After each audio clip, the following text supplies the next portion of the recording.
It was nearly 2 a.m. in Seattle, and Emily couldn't sleep.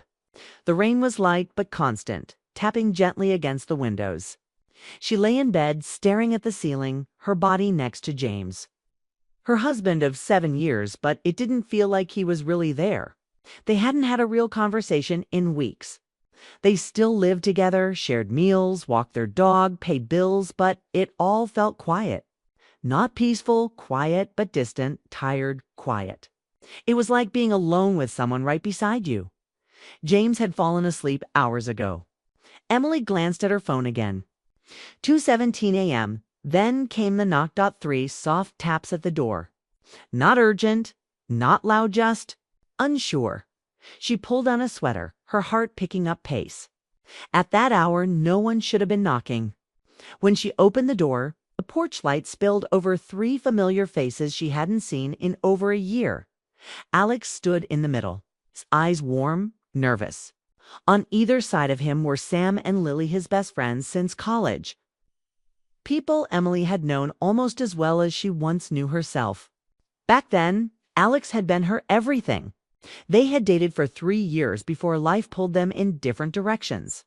Their last conversation had been at a wedding where he looked at her and said softly, "I never stopped wondering about us." She never answered. She couldn't. She was already married by then. Now, he was standing at her door, soaked from the rain, a sheepish smile on his face. "Hey," Alex said, brushing water from his hair. "This is kind of a disaster. We were supposed to stay at a hotel nearby, but it got double booked. No rooms left. Everything else is full because of that tech conference in town." Emily blinked. "You're kidding." He shook his head. "I wouldn't knock on your door at 2 a.m. unless we were really out of options. I swear." She glanced back into the house. James was still asleep. The living room was tidy. It wasn't like they had a plan for tomorrow. Or for anything, really. "I know it's a big ask," Alex added, "but could we stay? Just for the night. We'll crash wherever. Couch, floor doesn't matter." Sam and Lily both gave small, apologetic waves. Emily hesitated, but only. For a second, she wasn't thinking about James. She wasn't thinking about the past. She was just tired of the silence. "Come in," she said quietly. They stepped inside, grateful and damp, shaking off the cold. Emily brought out extra towels, laid out blankets, and offered them tea. Lily curled up on the armchair like it was hers. Sam kicked off his shoes and sank into the couch like he'd never left. And he stayed standing in the kitchen, watching Emily with that same look she remembered from years ago, the kind that made her feel like she mattered. "Thanks," he said, his voice soft. "It's okay," she replied, unsure of what she meant by it. They talked quietly while Sam and Lily got comfortable. Emily found herself laughing at stories from their road trip, ridiculous things that happened on the drive from Portland. It was the most she'd smiled in weeks. James never came out of the bedroom. Around 3:30 a.m., Sam had passed out. Lily was half asleep on the chair, and Emily was still in the kitchen with Alex. They sipped tea from mismatched mugs, their conversation turning quieter, more personal. "You look tired," he said gently. She gave a half smile. "I haven't really been sleeping. Still writing?" She shook her head. "Haven't picked up a pen in months. That's not you." Emily didn't reply, but something about his words stung, not in a painful way, but in a way that made her realize how far she'd drifted from herself. He looked down at his cup. "I still think about you sometimes. About us. Alex, I'm not trying to mess things up," he said quickly. Sometimes you keep something in your heart for too long and it becomes part of who you are." Emily swallowed hard. She had no words for that. They sat in silence for a moment. The kind that felt honest, full. Unlike the kind of silence she was used to at home when she finally stood up to head to bed. He reached out and touched her hand barely. Just enough to say, "I still see you." "Good night, Em," he said. She nodded. "Good night." When she walked back into the bedroom, James was snoring softly, facing the wall. The room felt colder now, even though the rain had stopped. Emily climbed under the covers and stared at the ceiling again. Only this time, it wasn't silence that kept her awake. It was something else. a feeling she hadn't had in a long time.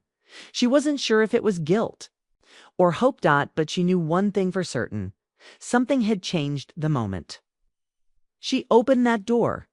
Morning came quickly in Emily's quiet house. The rain had stopped and a pale sunlight slipped through the curtains, washing the kitchen in soft light. Emily was already awake, standing by the window with a cup of coffee in her hand, watching the world wake up outside. The house felt different, fuller, somehow, but still heavy with unspoken things. Alex. Sam and Lily were downstairs, making breakfast and moving around like they belonged there. Lily hummed quietly while scrambling eggs, and Sam was busy trying to fix the slow coffee machine, grumbling under his breath. Alex sat at the kitchen table, eyes fixed on Emily, like he was waiting for her to say something. But she wasn't sure what. Emily took a deep breath. She hadn't realized how much she missed this kind of easy company, the kind that didn't expect much but gave plenty. When she glanced at Alex, she saw a hint of the person she used to be reflected back at her, like a mirror she hadn't looked in for years. "Are you still writing?" Alex asked suddenly, breaking the quiet. His voice was gentle but curious. Emily shook her head. "Not really. Not lately. You should," he said simply. "You were always good at it. You had fire in you." Fire. That word hit her like a spark she didn't know she still had.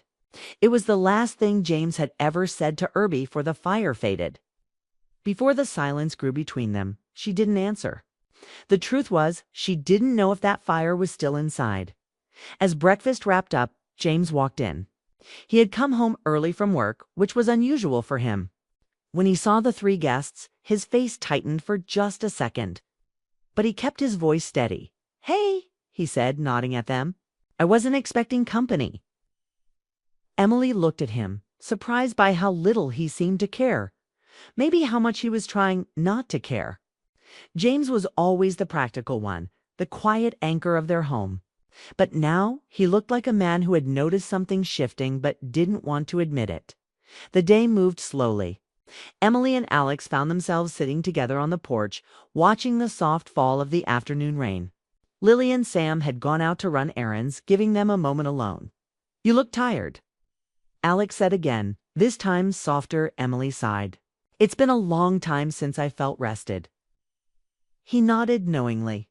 "You don't have to say it, but I see it." That moment felt honest in a way she hadn't experienced in years. She realized how much she'd been holding back, not just from James, but from herself. She was scared to admit how lost she felt. "Why did you come back?" she asked quietly. Alex looked at her, eyes steady. "Because sometimes when everything's quiet and dark, you realize what you really want. And sometimes you have to face what you left behind." Emily swallowed hard. It was true. The silence with James had grown too loud. And something inside her was breaking. When Sam and Lily returned, the mood shifted again. They brought energy and laughter, filling the rooms with stories from the city and jokes that felt light and easy. It reminded Emily of happier times, times when life wasn't about just surviving, but about living. That evening, James stayed in the bedroom. Emily didn't see much of him. She felt like a visitor in her own home. But Alex stayed with her in the kitchen, talking quietly as they cleaned up dinner. Their conversation drifted from the past to dreams for the future, from old memories to new possibilities. "You ever think about what could have been?" Alex asked, looking into her eyes. Emily nodded. "Sometimes, but not all the time." He pushed gently. She smiled a little sadly. "Not all the time." Alex reached out and touched her hand again, like the night before. It was simple, but it carried weight. It was a reminder she wasn't alone. That night, Emily lay awake in bed, staring at the ceiling, listening to the soft sounds of the house. James was still distant, wrapped up in his own world. But the house felt less empty with Alex and his friends there. Their presence stirred something inside her: hope. Maybe. Or the courage to face the truth she'd been avoiding. She didn't know what would happen next. She didn't know if things with James could be fixed or if her heart was already turning towards something new. All she knew was that letting Alex in had opened a door she hadn't realized was closed. The third night was heavy. The house, once filled with quiet laughter and light conversation, now felt charged with a tension Emily couldn't ignore. James barely spoke to the guests anymore. He avoided eye contact, spent more time in the garage or the backyard than inside. When Emily tried to reach him, asking if he wanted to talk or maybe share dinner, he just shrugged and said, "Not now." His silence was a wall between them. Cold and hard, Emily felt trapped between two worlds, one with James, who was withdrawing, and one with Alex, who seemed to understand her in ways James no longer could. The old familiarity with Alex brought warmth, but it also made her feel guilty. She wondered if she was betraying James, or worse, herself. That evening, the house was quieter than usual.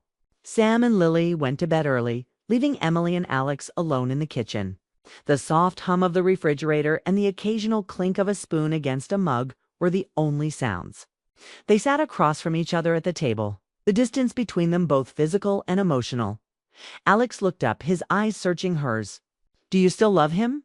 he asked, his voice low but steady. Emily didn't answer right away. The question caught her off guard, cutting straight to the heart of everything she was avoiding. She stared down at her hands resting on the table. "I don't know," she whispered. "Sometimes I think I love the idea of what we used to have, but not the way things are now." Alex nodded slowly, understanding. That's different from love. It's holding on to a memory, hoping it will bring back what's lost. Emily felt tears sting her eyes, but she blinked them back.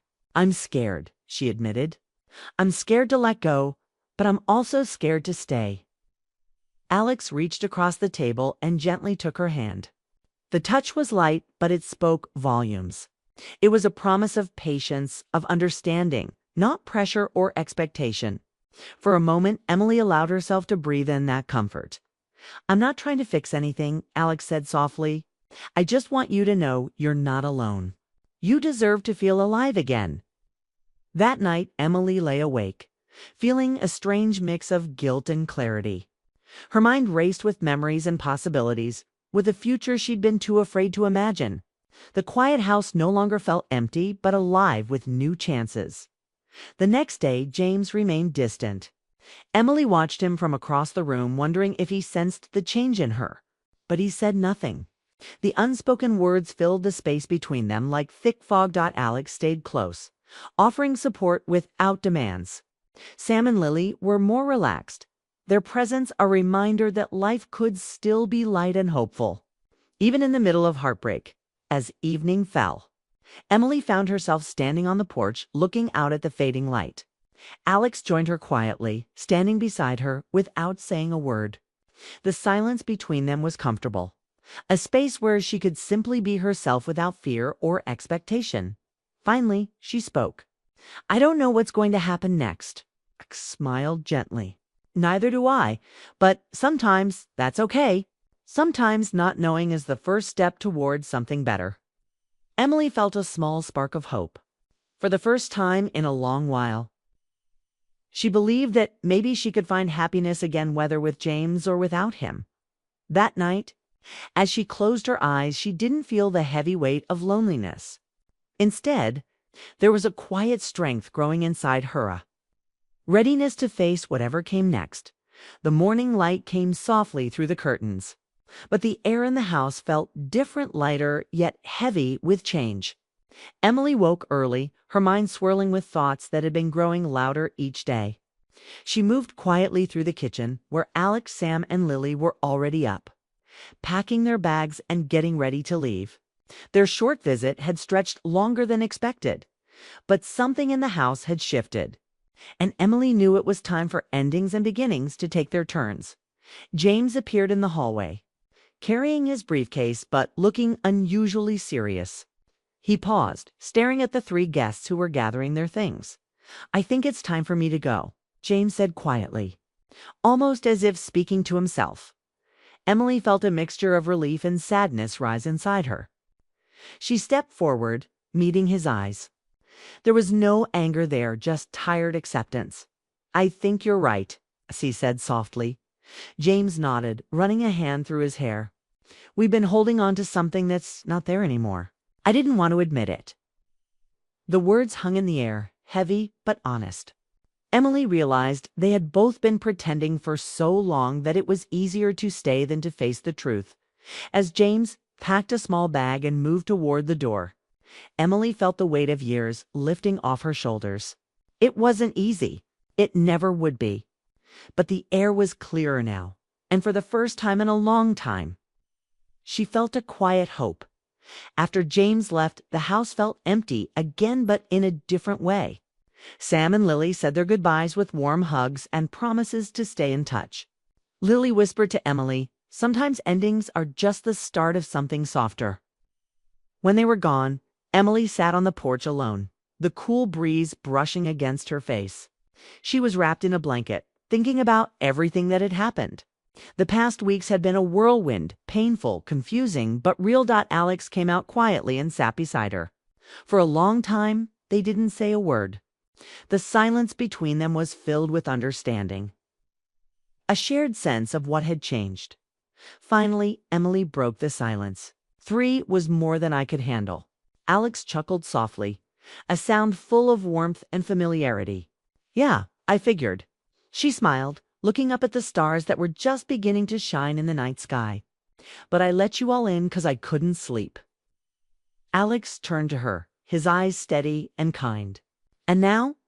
Emily took a deep breath, feeling the weight of the moment. "I think I'm finally awake." That night, as they sat together under the stars, Emily felt something new growing inside her. It wasn't just attraction or nostalgia. It was a sense of freedom, chance to be herself again, without fear or hesitation. She knew the road ahead wouldn't be easy. Healing never is. But she also knew she was ready to take the first step. Because sometimes letting go isn't about losing something. It's about making room for something better, and for Emily. That night was the beginning of a new chapter, where she could finally choose to live for herself,